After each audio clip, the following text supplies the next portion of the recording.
Now, let me just throw a little note out here about the business plan that I kind of forgot to mention. I'm sorry I forgot to mention it earlier. For your business, do not choose a franchise. They already have a business plan. So I do not want you to tell me for your business assignment, not the research, the business plan assignment, it's got to be your own company. You can't open up a Hardee's, a McDonald's, a Burger King, a Hallmark store, a Subway sandwich shop. It cannot be a franchise. Franchises already have a business plan. So please, please don't come in and say, I want to open my own Subway sandwich shop. It'll get knocked out, okay? Sorry. You got to earn a profit. It's got to be original. It's got to be your company. No one else has your particular company. Now, there are probably 100 people have the same kind of company. Like we had one person last term, she wanted to open up a motorcycle clothing shop for women. Well, super. We know the Harley Davidson store has women's clothes, right? She didn't open up a Harley Davidson store. She opened up her own motorcycle clothing shop for women. You see the difference? So yes, there's going to be other people that do what you do. Do not open a franchise. Again, if you email me quickly, tell me what you want to open, I can tell you whether it's going to fly or not or how you can tweak it. I'm here to help you. I want to help you. I want to see you succeed. Use me. I'm a resource. Let's see what else we have. When you want to contact me, email is absolutely the best way to get a hold of me. I do have an office phone. You can call. You can leave a message.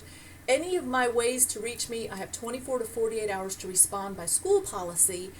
But I know that there's so many times you need an answer quickly, so I really do try to keep an eyeball on emails. Those are the best ones because I can use my phone. I carry a note that I can go in and I check emails a lot during the day. So even if I'm not at my desk, if I'm out at a meeting, if I'm doing something, I check in to make sure everybody's okay.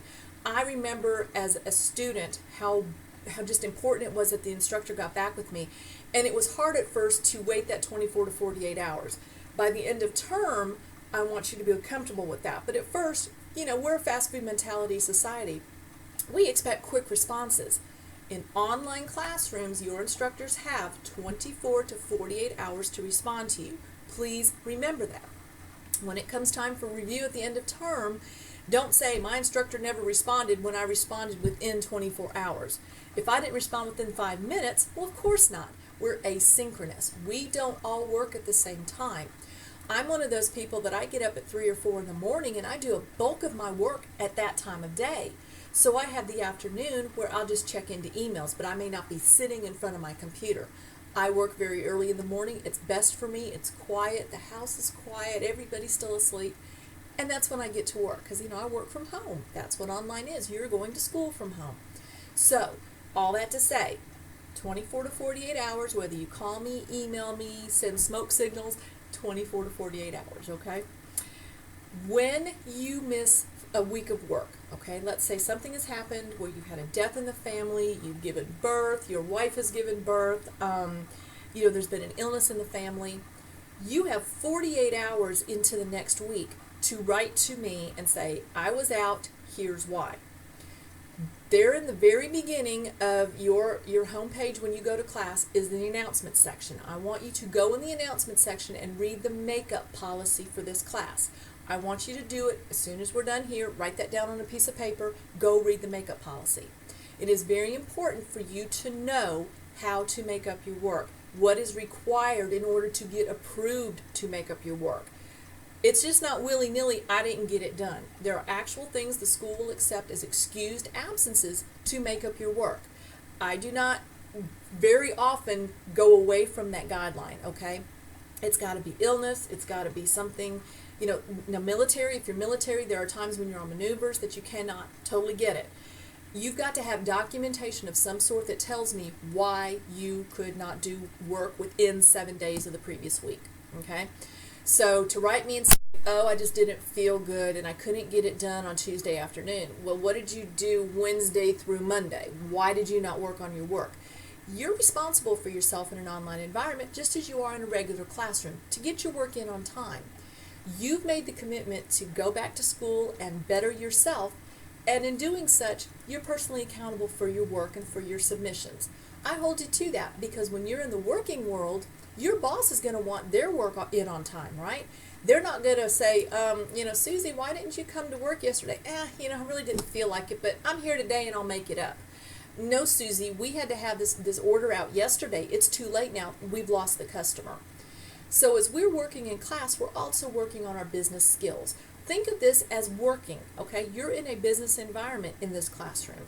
How would you respond to your boss? How would you keep yourself, employed? By doing the work, by meeting the deadlines. Get yourself in that mindset now. When you email me, when you call me, be professional. Give me your name. Greet me in your emails. Hi, Professor Calloway. How do I da-da-da-da-da? Be professional. Sign your emails. Just because they come to me, I want to know who you are.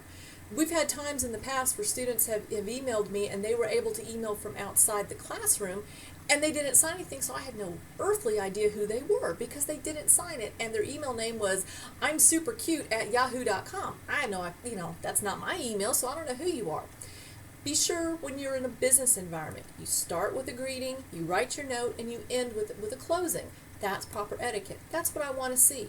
I will ask you to redo emails if they're really not in good business shape because I'm preparing you for the future. When you submit your business plan and your research assignments or your midterm and your final exams, you will submit them into technically a Dropbox. It's where you're going to upload your document so I can grade it. Your work needs to be done in a Microsoft Word format, okay?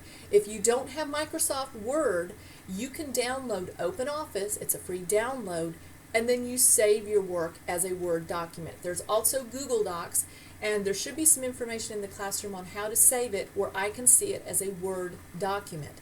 If I can't open it, I can't grade it. So here's another part of that. Make sure you save your work week 1 business plan, week 1 research assignment, week 2 business plan. When you just write week 1 and then you upload something to the business plan Dropbox and open it up and it's your math homework, it's not going to get a grade and you don't get to resubmit it. Be accountable for your work. So when you submit something, click on it, make sure it's what you meant to send to me, okay? You're responsible for your work.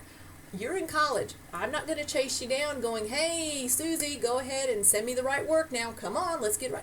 No, you're responsible. I want you to go in there, make sure you put the right work in the right place. Personal accountability. Think of yourself at a job. You're sending out an order of 20 widgets, and you're supposed to send them to ABC Company. And so you box them up and you put a label on there and you send them to XYZ Company. That's wrong. Be accountable for yourself, okay? So check your work. If you label it week 1 business plan, there is no doubt that's what you're giving, okay? So be personally accountable, be responsible for yourself, and you are going to excel in this class. I'm here to help you. I'm your biggest cheerleader. I want you to succeed. You're going to hear from me. You're going to see me in video. You're probably going to hear me on the phone giving you a call. You're going to get emails from me. You're going to know I care about you. You're going to know I'm in your corner and I want you to be the best you can be. This is a great thing that you're doing going back to school. I am excited that you're here. I was an adult learner when I went back. When I went and got my first degree, I wasn't straight out of high school. I was an older adult. That's awesome. We have every age you can imagine in these classes. I have had women and men in their 70s. I have had just right out of high school 18-year-olds. So there's a bunch of us in here. There's a bunch of different perspectives, and it's awesome because we can learn from each other. You can even still teach me things. I learn things every term through our discussions, things I didn't know. Be open to that. Be open to learning. Be teachable. So with that, I'm going to wish you the best term ever. Know that I'm here for you. I want to be there. I want to hear from you. You know, when you have those sweet babies, I want to see pictures. We're in this together, 11 weeks, you and me and the rest of us, okay? So take care. Again, every week these videos are going to be really, really short compared to this one. But this is your welcome to the classroom. I'm so excited to be with you. Let me know how things are going. Write to me, email me, let me know what's going on. Let me know your questions. Let me help you be the best you can be. The only way I can do that is if you keep in touch. So with that, happy week 1, happy new year. Let's hit the ground running, and I'll see you in the classroom. Take care. Bye-bye.